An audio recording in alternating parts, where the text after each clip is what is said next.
Friends ఈరోజు కొత్త రెసిపీతోని మీ ముందుకు వచ్చాను. ఫిష్ ఫ్రై ఎలా చేయాలో నేర్చుకుందాం. చాలా సింపుల్ రెసిపీ. ఎవరికైనా రానోళ్ళు కొత్తగా నేర్చుకున్నోళ్ళు వీడియోను చూసి నేర్చుకోండి. చాలా సింపుల్ రెసిపీ ఇది. మనం 700 గ్రాముల వరకు బొచ్చ చేప కట్ చేసి మంచి కడుక్కోవాలి. కడుక్కున్న తర్వాత మనం అల్లం వెల్లిపాయల పేస్ట్ వేసుకోవాలి. ఒక స్పూన్ వరకు, ఒక చిటికెడు పసుపు వేసుకోవాలి. మనం సాల్ట్ ఇలా తగినంత సాల్ట్ వేసుకోండి. నేనైతే ఒక స్పూన్ అంత వరకు సాల్ట్ వేస్తున్నాను. ఒక స్పూన్ వరకు కారం వేసుకోవాలి. మీరు ఒకవేళ కారం స్పైసీ ఎక్కువ కావాలంటే 2 స్పూన్ల కారం వేసుకోవచ్చు. ఒక స్పూన్ వరకు ధనియాల పౌడర్ వేసుకోవాలి. హోమ్ మేడ్ ధనియాల పౌడర్ నేను వేసుకుంటున్నాను. ఈ విధంగా మంచిగా మ్యాగ్నేట్ చేసి అంటే మంచిగా కలుపుకొని ఒక 10 నిమిషాల వరకు పక్కకు పెట్టేయండి.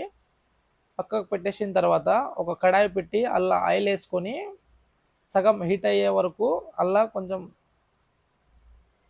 50% హీట్ అయిన తర్వాత మనం ఇందాక మ్యాగ్నేట్ చేసుకున్నాం కదా ఆ ఫిష్ అన్ని పీసులన్నీ వేసుకోవాలి. ఫిష్ వేసుకున్న తర్వాత అప్పుడే కలపొద్దు. కలిపితే ఫిష్ మొత్తం ఇరిగిపోతుంది. ఒక 5 నిమిషాల తర్వాత ఫిష్ కలుపుకోవాలి, తిప్పుకోవాలి. మొత్తం తిప్పుకున్న తర్వాత ఈ విధంగా మనకు ఫిష్ అనేది ఫ్రై. ఫ్రెండ్స్ ఈ విధంగా మొత్తం ఫ్రై అయిపోయిన తర్వాత ఒక ప్లేట్లో తీసుకోండి.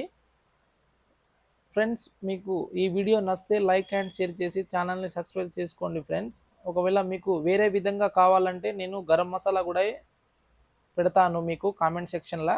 మీకు ఒకవేళ గరం మసాలా కావాలంటే కామెంట్ చేయండి, నేను కామెంట్ సెక్షన్లో పెడతాను.